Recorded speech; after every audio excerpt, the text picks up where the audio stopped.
This conference will now be recorded. Good morning, everybody. I hope you're all doing fine. My name is Frank Berkers. I work for TNO in the Netherlands, and I'm the work package lead of SmartAgriHubs work package 4 on Digital Innovation Hub Capacity Building. To illustrate the span of SmartAgriHubs, exactly 4 weeks ago, we had a webinar on farmer-centric innovation, and today we talk about the European Digital Innovation Hubs as a special kind of digital innovation hubs. I think some of you will become a European Digital Innovation Hub. Others will complement them and work with the European Digital Innovation Hubs, or you might just be interested in the topic. In the upcoming period, around 200 European digital innovation hubs will be funded nationally and by European funds. So it's an interesting topic. I have the honor to introduce you to Anna Puig-Santel from the European Commission, DG Connect, and my colleague Maurits Butter from TNO representing the DMAT project. After the presentations, there will be plenty of time to ask questions and discuss the topic. I have to apologize. I have to leave this meeting in a minute in order to participate in another thing. So apologies for that. I do hope you will enjoy this webinar, and yeah, see you next time. Thank you. Thank you, Frank. Christina here, also from TNO, and working in the SmartAgriHubs and the DNet project. For this webinar, we have a couple of house rules. Please observe them so that we can all enjoy the webinar as much as possible. First of all, the webinar will be recorded, as most of you heard in the beginning. We will share the materials from the webinar after the event. We will upload them on the SmartAgriHubs portal. Please stay muted unless you are actually speaking, and please your cameras unless you're presenting. This is just to make sure that the connection stays good and we can all follow the discussions of the presenters. Please leave your questions in the chat. We are going to follow a little bit the chat. So once the presenters are done, I would be very happy to go through the chats and to actually observe little by little some of your questions and address them to the speakers. Thank you for this. And for the agenda, we're going to start with Anna, who is going to present the European Digital Innovation Hubs and the Digital Europe program. Collaboration in the EU Digital Innovation Hub ecosystem will be presented by Maurits, and then we would have time for questions and answers. So, Anna, I'm very happy to give you the word. If you would please start with your presentation about what the European Digital Innovation Hubs are. Okay, good morning, everybody. First of all, I would like to thank you for inviting me to this event and for the organization. And I would like to explain you a little bit what are we planning and we are working on. So the European Digital Innovation Hubs will, I guess you already know, but I would like to tell you that the EU member states join forces on digitalization for European agriculture and rural areas. You already know the declaration with the member states on digital agriculture. So you should be aware that 25 European countries already signed the declaration of cooperation on a smart and sustainable digital future for European agriculture and rural areas. And they will take actions for successful digitalization of agriculture and rural areas in Europe. So we have this support for the member states. It's also very important to mention that we have some projects on advanced digital technologies for agriculture that have been funded by European Commission, which are super 4D4F, IOF 2020, Data Bio, and SmartAgriHubs. In here, we have Human AI, Pantheon, Forage. I'm leaving you here also the link that you can double check if you want to get more information about this declaration within the member states. Next, please. What concerns to us regarding this declaration is that this declaration of cooperation of smart and sustainable digital future for European agriculture and rural areas that was launched in the Digital Day in 2019 has some passages that are relevant for our European digital innovation hubs. And I would like to mention these passages to you. For example, to build on ongoing initiatives such as the SmartAgriHubs network and ensure that agriculture is covered as an area of expertise in at least one DIH in each member state, which could be a dedicated agri-food DIH or a more general one. Something to take into account.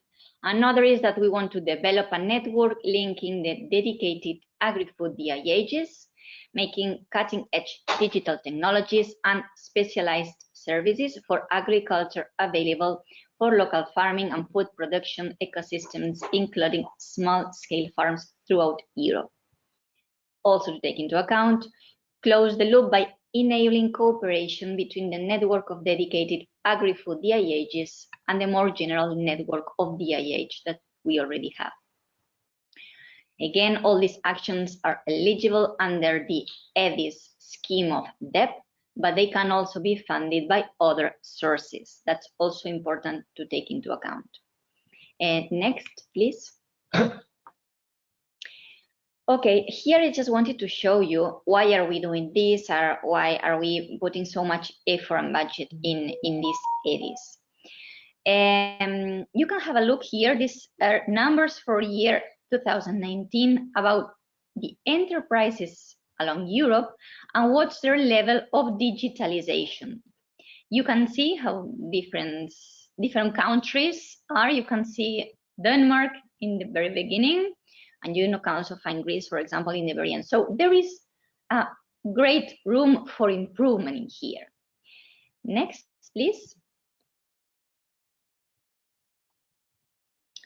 So to explain you a little bit, in order to help these companies that are not investing enough in digitalization, we want to create a network of DIHs to help them in their transformation.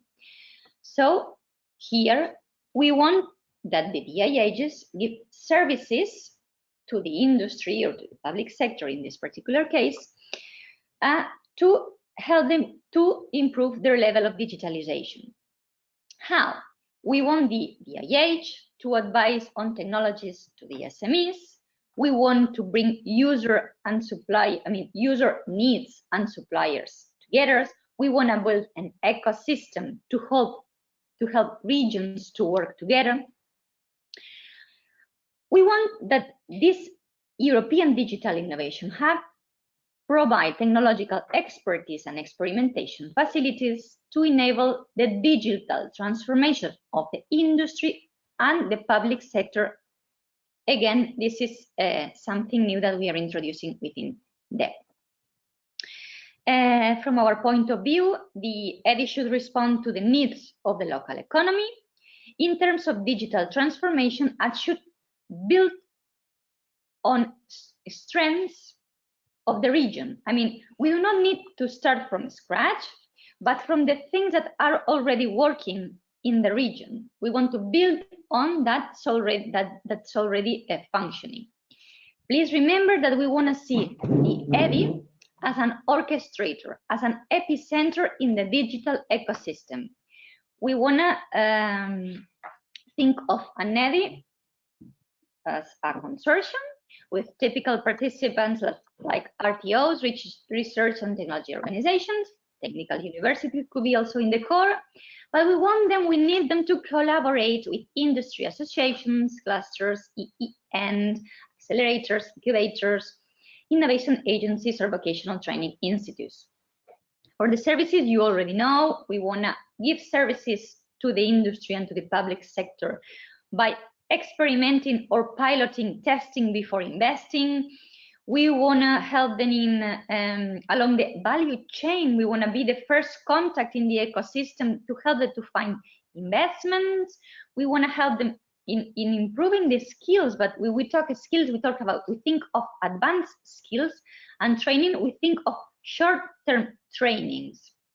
And we want to build a network with a geographical spread all along Europe from 100 to 200 EDIs. Next, please. So this next funding program, this is gonna start. This will start from 2021 from 2027, and we want to support on the capacity. I leave you here some funding programs. The first one is Horizon Europe. This comes from the already known Horizon 2020, and this will continue. This will have a continuation in the initiatives like I4MS. Another program, which is the new one, which is the Digital Europe at European level, of course, is the one to support the facilities and the personnel of the EDIs. That's the important thing that we are treating today. We want to build on capacity in Europe. We want to diffuse digital innovation across SMEs and, as I said before, administrations. And we have InvestEU also as European level, but the important thing now is to talk about the ones we have also in national level. We have the ERDF funds and we have the European Agricultural Fund of Rural Development. Both of them can be used to co-fund the EDI because, as you may know, we expect to have a 50% funding from the member states and a 50% funding from the Europe DEP program. So this co-funding, the one that comes from the national level, we could use the ERDF or the EFRD for co-funding. In this case, the European Agriculture Fund has to be focused on agri-food, of course, and digitize agriculture in general. So one grant per hub. The grant can be to buy equipment, to improve facilities for testing, to hire personnel. I mean, we want to help SMEs in the digital transformation. We do not want to fund the SMEs, we want to fund the EDI. And the EDI, as Deb said, wants to invest in capacity of the hub and in delivering services. We don't want to build buildings in this sense. And next, please. Okay, very important here is the specialization and the focus of the EDI. We want you to be based on existing strengths, and as I said before, and we want you to address future needs of the local industry or the public sector. So depending on the needs of the local economy of the region, you should think of the smart specialization strategy that you already have in the region, and then we want you to build on top of that. Please think of the key technologies that we have in depth, AI, HPC, or cyber. Think also that we can have, and we expect you to have a matrix. This means that you can have other technologies also in the EDI. Simulation, supply chain, advanced materials, whatever you need because it's a strategy of your region. You can have also different areas of application if this matches with you. And important, the sector. You have explicitly mentioned the agri-food sector. So since most member states have signed this declaration, as I said before, on smart agriculture and rural areas, so DIHs are going to play an important role here. And these DIHs that may become EDIs could be with a specialization on digitalized agriculture. And next, please.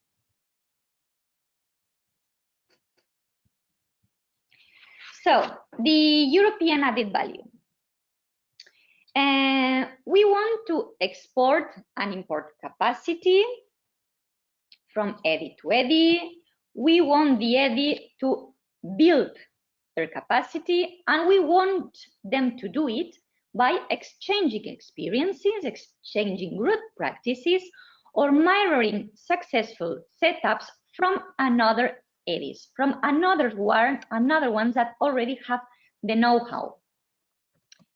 Again, the DEP wants to invest in digital capacity building, and the hub is gonna deliver these services to accomplish that. So, DIHs that are more mature could help the DIHs that are less mature. We can also learn from the specialists, from the competence centers that are really specialized and have excellence in HPC, cyber, or AI. We also can learn or teach the people that need this know-how also in the very back end, in the SMEs or in the administration. And all these will be orchestrated or organized from the EDI. So I encourage you to also think to network from EDI to EDI, to think, to bring you together, to start reflecting on initial ideas, to start reserving budget, reserving resources if needed. It's not needed to be specific, but you can describe already the activities that you think that are gonna be useful for your EDI. You're gonna start thinking about that you may need train the trainer, you may request help to competence centers, you may be willing to import excellence from another EDI. I mean, all that you could imagine, you can start describing these activities. And next, please. Okay, regarding the networking, I already started explaining you a little bit about the network of the EDIs, but please think here that you may have an EDI that has knowledge, but also needs some help from a competitor center from one other pillar that we have in depth, such as here I describe you the specific objectives, the high performance computing, artificial intelligence, cybersecurity, and advanced skills. So we have another pillars, another specific objectives, and we can get help from them. Think also, please, with the connection that we can have from the actual EDIs, the ones that will be funded from DEP, within the DIHs that we already have. So we think of that EDIs will be regionally distributed to collaborate with the already existing DIHs. We want the EDIs to support other DIHs, which with DEP main technologies, AI, HPC, or cyber, and we want them to be representing these other DIHs that are in the network in the European Union EDI network. So we will help them to connect among other countries. Something important that I also wanted to mention is the Digital Transformation Accelerator. This is gonna be new, this is gonna be a central node, and the aim will be to animate the network. We think of community building events between EDIs and DIHs that are not part of the EDI network, but we want to set up links with DIHs that are focused in agriculture, health, or public administration. So please, if you first become a potential EDI because you're selected from your national call, then you become an EDI because you're selected from the commission, great, you are inside, you will be managed by this DTA, but if you cannot become an EDI and you are still a DIH, please do not forget that if DIHs are focused on agriculture, this is something important for us, as I have been mentioning in my whole presentation. Next, please. Here I wanted to show you this selection process that we are having. It's called a two-step selection process for becoming an EDI, because the first step is that you need to be selected by your member state. The member state will give the Commission a list with the candidates that they would like to propose to become an EDI. So these potential EDIs will be invited to a restricted call that will be launched by the Commission, and then you will be able to apply to perform your proposal, your improved proposal. This will be, I will let you know later the timeline at the end of January, and then you'll be evaluated by evaluators from the Commission. So you can go more in depth in this slide, but this is the general idea. We want to have a full coverage in Europe, and we think we can achieve this in the next incoming years. And next, please. Okay, as I told you before, you here have the timeline. That's a best optimistic scenario because it does not depend all on us. There are some steps that we cannot control. So we expect to have the adoption of the next MFF in mid-November. We expect to have the adoption of the debt regulation in mid-December. We expect the first work program to be adopted in January, and then we will launch the official expression of interest to the member states, and also the restricted call only for the designated hubs that come from the list from the member states. You'll have this deadline for the restricted call in the end of April, and we hope we can sign the contracts in quarter 4 from 2021 onwards, because this depends on also the member state decision. And we will launch a second restricted call in December for all these potential EDIs that could not pass the threshold in this first restricted call. Very important, we will invite all the potential EDIs to an event in January before we launch the restricted call, because there is where we want you to improve your proposals, to include this EU added value that we need for the Commission proposal, and you'll be able to learn how to prepare a good proposal and to pass this threshold. And next, please. Yeah, that's all from my side. I just wanted to let you know here some links that could be very useful to read. All the information that I explained is going to be there. And thank you very much for listening and for participating in the webinar. Thanks a lot. Thank you a lot, Anna. We have a couple of questions in the chat, so maybe it's a good opportunity to ask them now because they relate very closely to your presentation. One of them actually relates to the DTA and the collaboration between the EDIs, and the question is, when you're speaking about artificial intelligence world-class reference sites, are you referring to the networks of excellence that are currently developed by various innovation actions and research innovation actions, or are these going to be new ones? You're asking, sorry, I missed the, I mean, is this the question for the mass strategy specialization, right? Yeah. So the question is about, when speaking about artificial intelligence world-class reference sites, so the connection with this slide that I'm currently showing, are you referring to networks of excellence that have just been funded by the Commission, or to other entities? Okay, the thing is, sometimes the EDI does not have all the knowledge that would be needed to help the SMEs in the region or the administration. Then the EDI can go to get support for these other pillars. we can go, or the EDI can go to these other pillars that are already funding these competence centers specialized in AI data outsider, and they can help the EDI with this other funding that comes from another pillar. Thank you, Anna.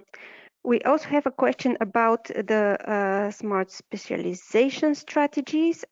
I assume that this might be a question towards your member state, but maybe Anna can also shed a little bit of light here. And Stefano is asking whether the smart specialization strategies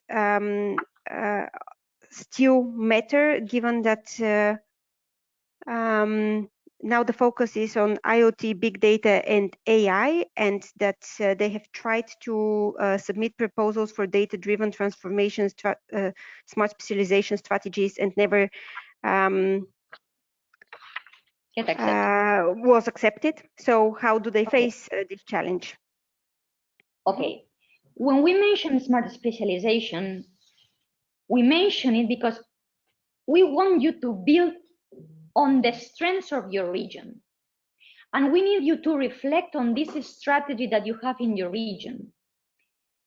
I mean, this is not going to influence to pass or not to pass the threshold. I mean, as a whole, I mean, the important thing is that you reflect as an EDI what's needed in your region.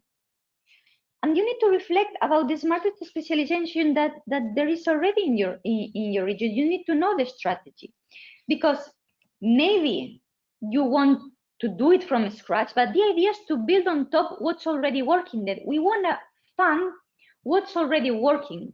We want to invest on what's already functioning in the region. So if you support, if you explain the reasons why you are taking this direction, then it's fine. There is no problem. You have to justify what you have already there and why do you want to build on top of that, because these are the real user needs of your region. Because at the very end, we want to go to the SMEs of the region and we want to help them to digitize.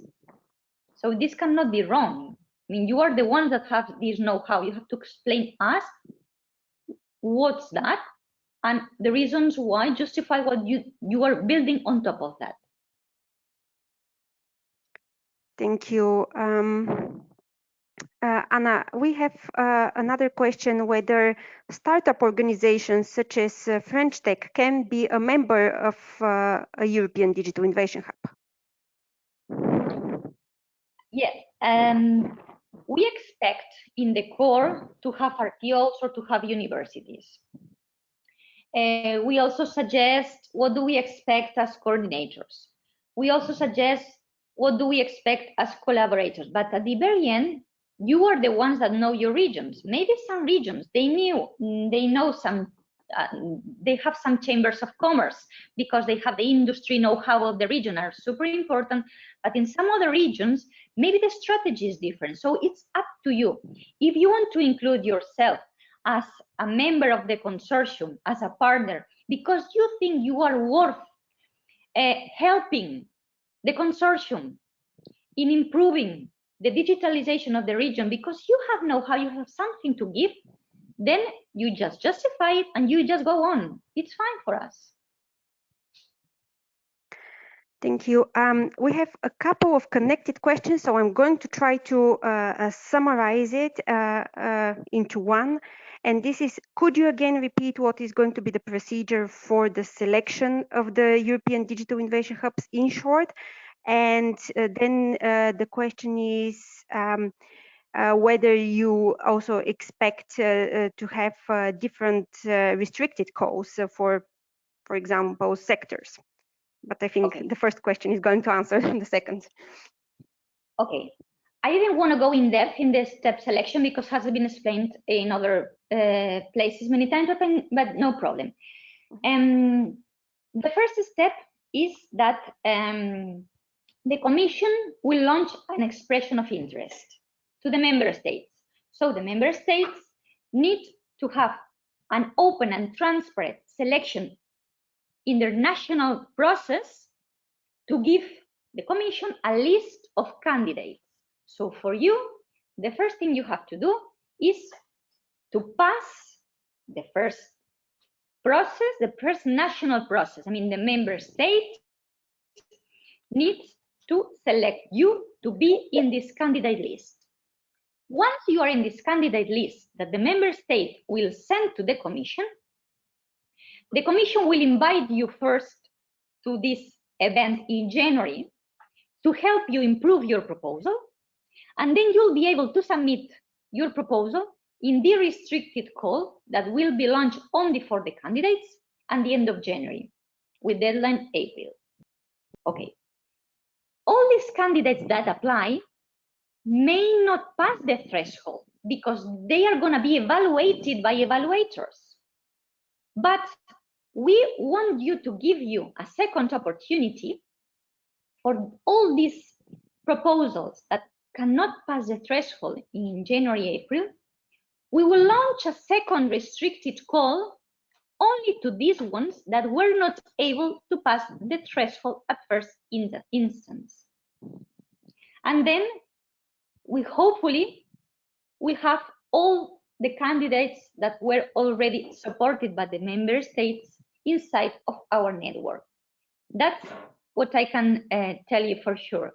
But of course, that's first our program we will publish, we will read it carefully, and we will have another again, but it's not written yet, so I cannot advance you much more further than this. I think it's clear. Well, at the very end of your question, I mean, the evaluation, I mean, we want to have a balance in Europe. We want to have a geographical, technological, and sectorial balance. This means that if you're a small country, we don't want, and you only want to fund 4 EDIs, we don't want you to have 2 EDIs in the same technology and in the same sector. If you have only 4 EDIs in your country, we expect you a balance and a coverage, not just geographical, but technological and sectorial. So yes, we will consider this. Yes, but all along Europe, we want a balance. Thank you very much. There were a couple of questions that relate to finding information in the member states, whether calls have been launched and what is the status. I believe, Anna, one of your links leads to a European page where you can find actually contact points from the member states, if I'm not mistaken. So I would urge you to read the documents that Anna has put into the links in the end of her presentation. You're going to receive the presentation.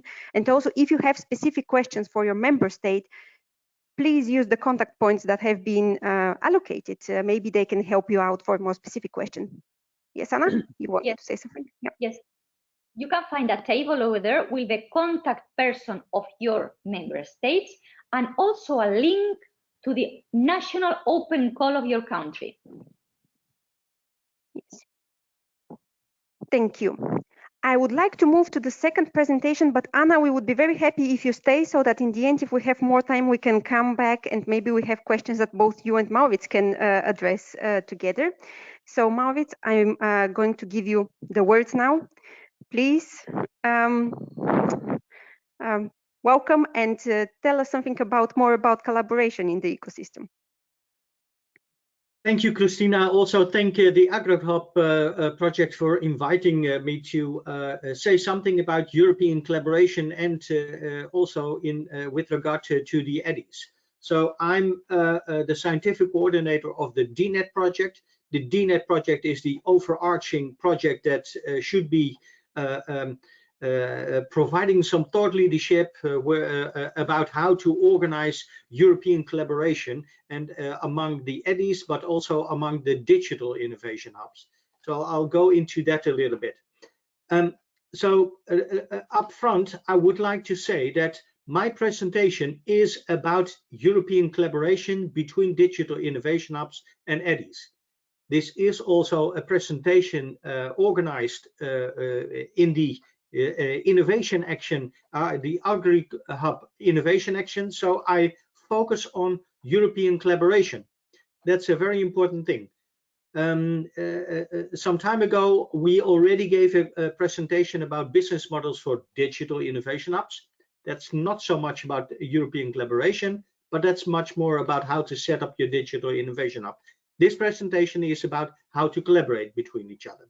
So if you look now at the actors in the network, we can see, well, traditionally we can see four more or less digital innovation hub related actors. So there's the competence centers, focus on technology infrastructures and the technological expertise.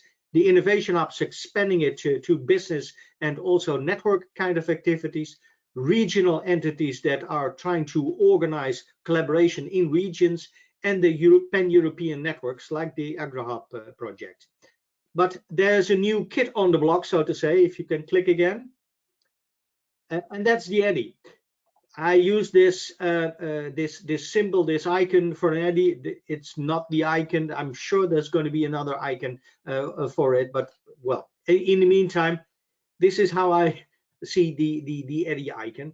It is more or less looking at the digital innovation hub kind of activities or regional activities and trying to connect that to the pan-European network. That's an important element to really understand. If you can click again. So how to look at the network and how to collaborate among the EDIs. That's the specific focus of this presentation. We can start with making a distinction, trying to get a distinction between the digital innovation hubs and the EDIs, so the European digital innovation hubs. And we've given a little bit of attention to it, and we can see that there are some differences between them. So for us, the digital innovation hubs very much focused on research, development, and innovation. The EDI, its focus is a little bit more on support of development. So although there's still some innovation there, the actual take-up of the digital technologies is a very crucial thing. And it's about strengthening the regional ecosystem. That's also what Anna explained. But there's two missions in an EDI. There's a regional mission and there's a European mission. And although the digital innovation hubs are a little bit more reactive and it's not core to the mission is focused on the regional, strengthening the region. The EDI is much more proactive, and it can be seen as a regional gatekeeper to and from Europe. That's a crucial thing. And I would like to take this specific element to go into depth a little bit more. You can later on take a look at the other commonalities and differences because the slides are going to be shared. But I would like to focus on that European mission intensively, and I'll try to make clear how you can look at that. So if you can click again. Before Anna, Christina, yeah. So this is about it.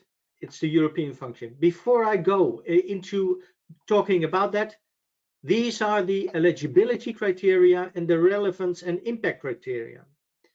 And they are also important for the European function, because if you look at relevance, it's contributing to the policy objective of the EU. It's the connection with the DEP, with the Digital Euro program, to create that gatekeeper and that in-between function to make sure that the assets that are created within DEP are also coming to your region. And this is also about the specialisms and the connection to the smart strategy. That's a crucial element. And the impact, the European impact is, of course, going to be a very important criteria to look at when your EDIs are evaluated. So please be aware of that. So if you can click again. Now, how to collaborate, because it's clear that European collaboration is an important element to address. We can see for your digital innovation hub a few important reasons why you would like to collaborate on EU level. Through the EU level, you can access leading edge technologies at lower cost because it's offered throughout Europe and you can make it available in your region. You can also create new business opportunities, looking at your market, expanding your market to the entire Europe, and also trying to organize the European value chains and how to create that. That access can be offered by engaging in that pan-European collaboration. It is also about understanding how you can do your job better, because there's a lot of people out there in Europe that might have done already some things that are interesting for you. Those good practices, exchanging experience on that will help you improve your business. It's about finding synergies between complementary technologies. One region does this, another region does that. Connecting to them will allow you to improve yourself. And it's also, I'll skip the fifth one because I addressed it. And the sixth one is about increasing the impact of public funding. If you can avoid duplication of investments by using each other's investments already, that's quite interesting to create more impact from the public, but even also from the private investments. So how would you do that? This is about creating corridors. It's about creating a link between region A and region B. So that your function will be to understand the demands of your region and to get it transferred to another region which has already capacities and capabilities on those specific topics. And they can provide the infrastructure and expertise for your region.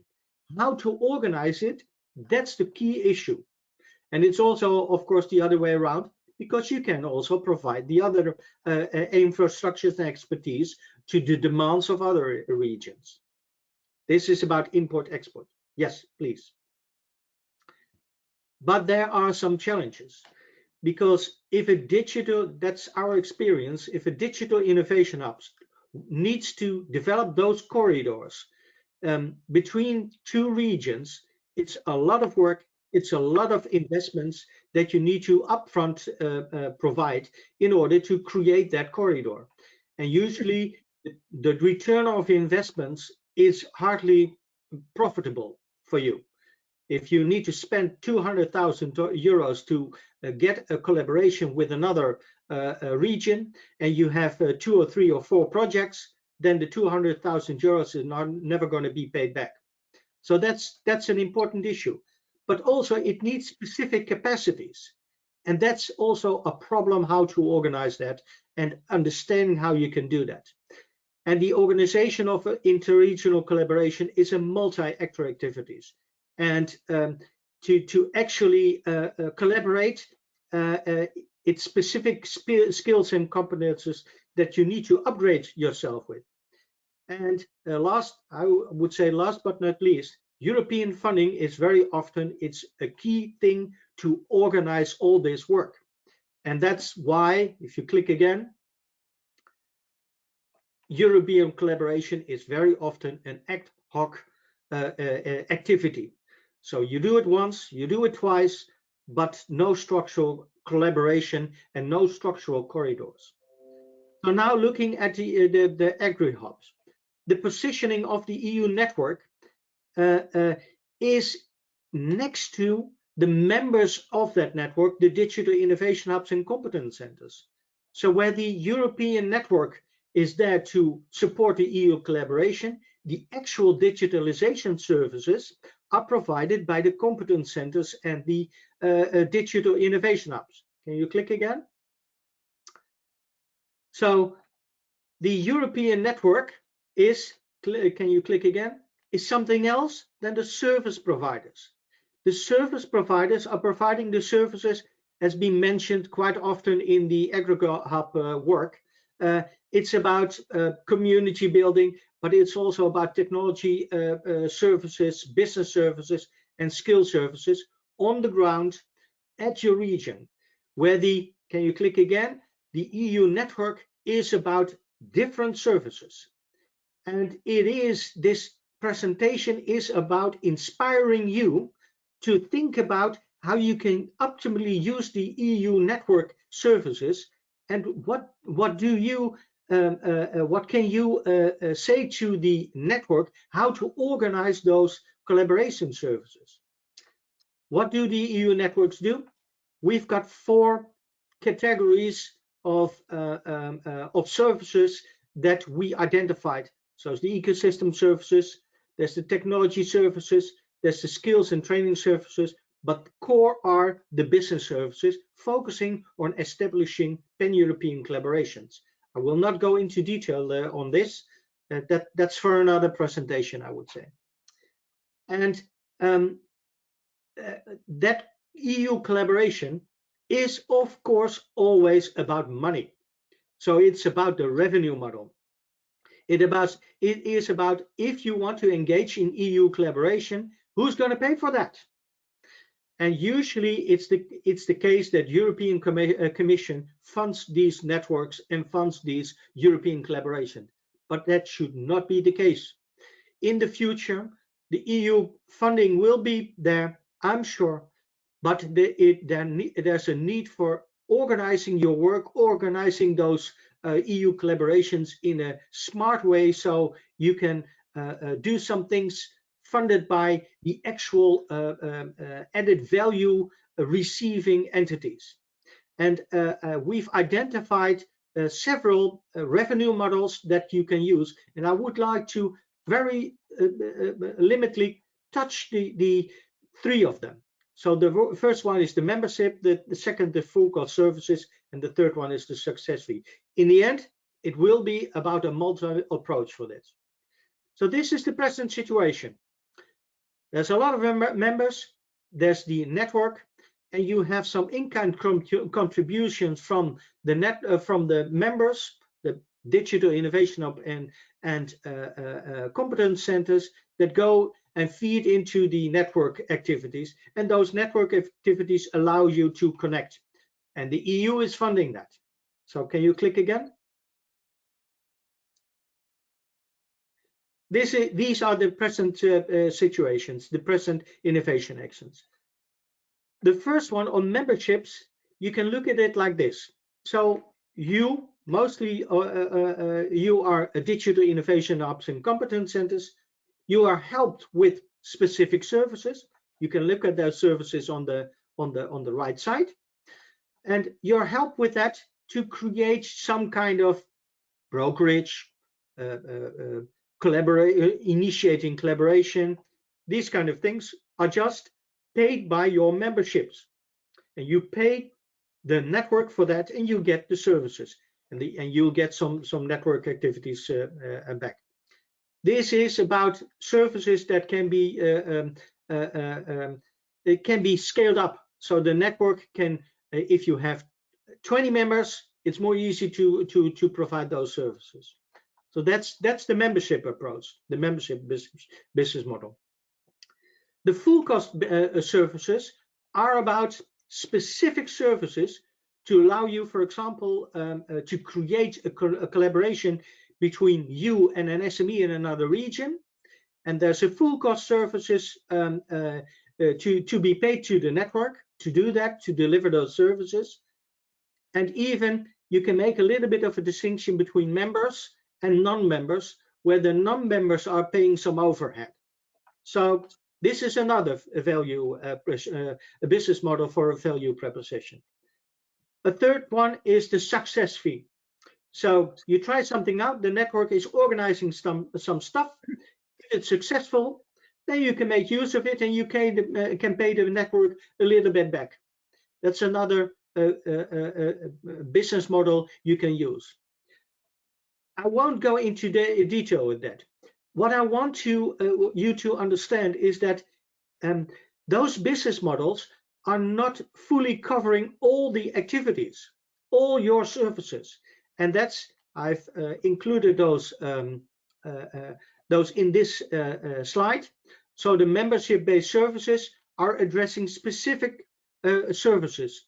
The success fee can only use for other services, and the full cost also by some other. There's some overlap here and there, but in the end, the message here is that you need to combine different business models in order to become successful, create a successful approach for those pan-European collaborations. Can you click again? So concluding, I'm sure there's always going to be some money from the Commission that's needed. That's the last point. But I think that the present way of operating these kind of activities is not sustainable. And you can even challenge yourself, if there's so much money from the European Commission needed, is it then worthwhile? Because there's clearly no economic incentive for your service receivers to pay for that in the right way. So you can question yourself if it's a sustainable way to have those EC funding all your activities. So you need to develop more smarter multi-business models where the activities are approached. So you can use one business model to fund another service, etc., etc.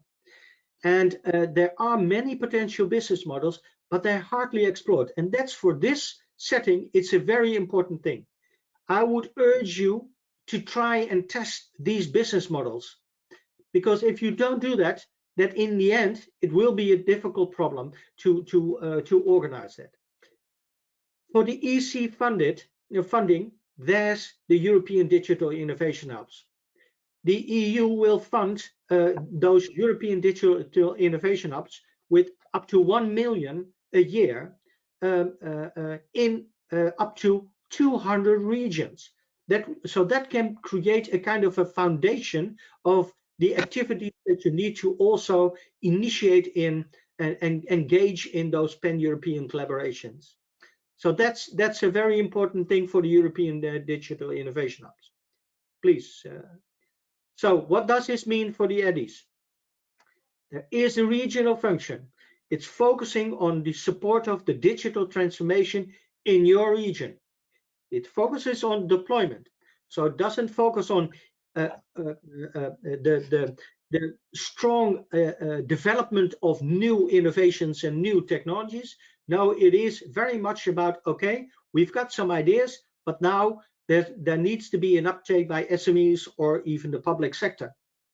And it is about enhancing the capacities of your region to further create specialisms. That's the smart specialization connection.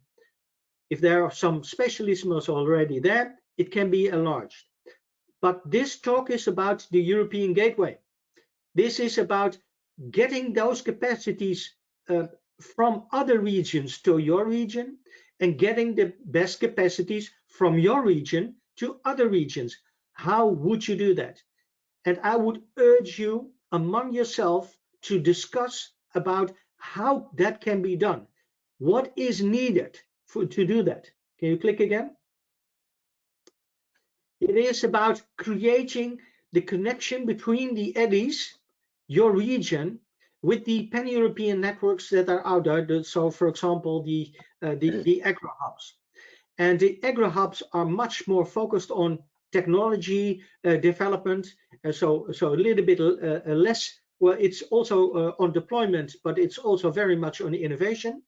But you can create a connection to access your local markets and capacities and create the leading edge new technologies. That's what the discussion should be, thinking about your EDIs and how to connect to that European network of the agri-hubs. Can you click?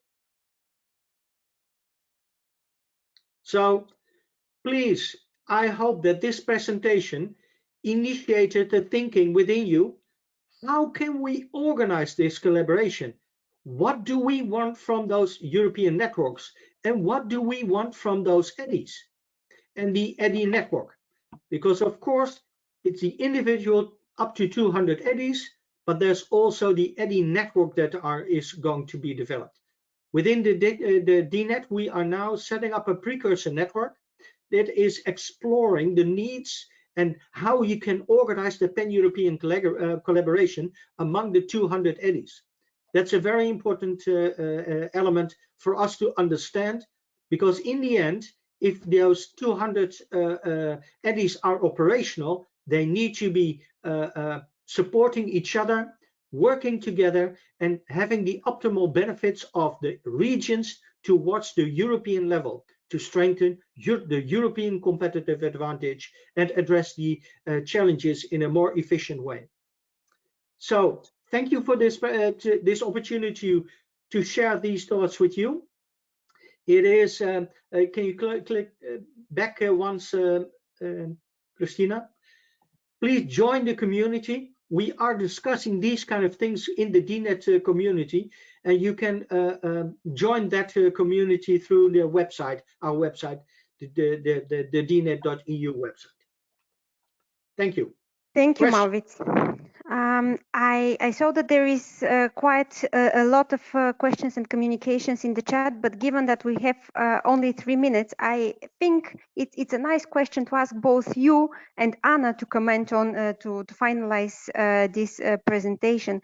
And it is, are there any kind of mechanisms already planned or ideas to connect the EDI networks with the existing DIH networks and communities? For example, SmartAgriHubs. Maybe I just replied in written to this. I just replied in written. I was saying that the DTA is planning to set up links with the DIH focus on agriculture, health, and public administrations within the EDIs. We are thinking on an interactive map and things like that. And this will come from the DTA.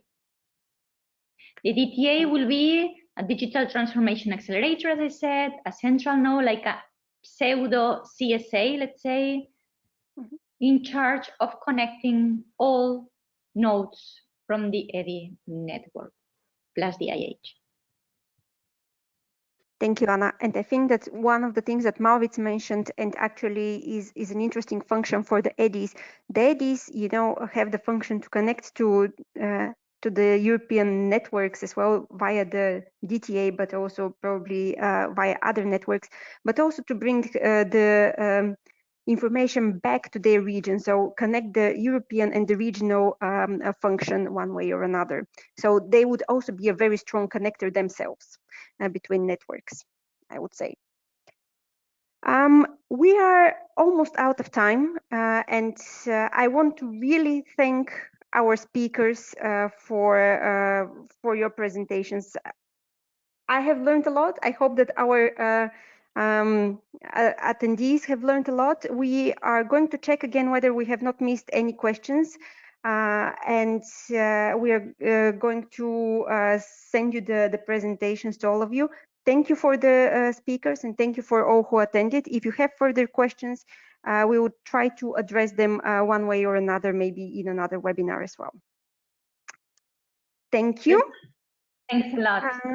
And just for your information, we are planning for other webinars in SmartAgriHubs, so stay tuned. Thank you and goodbye. Bye-bye. Thank you.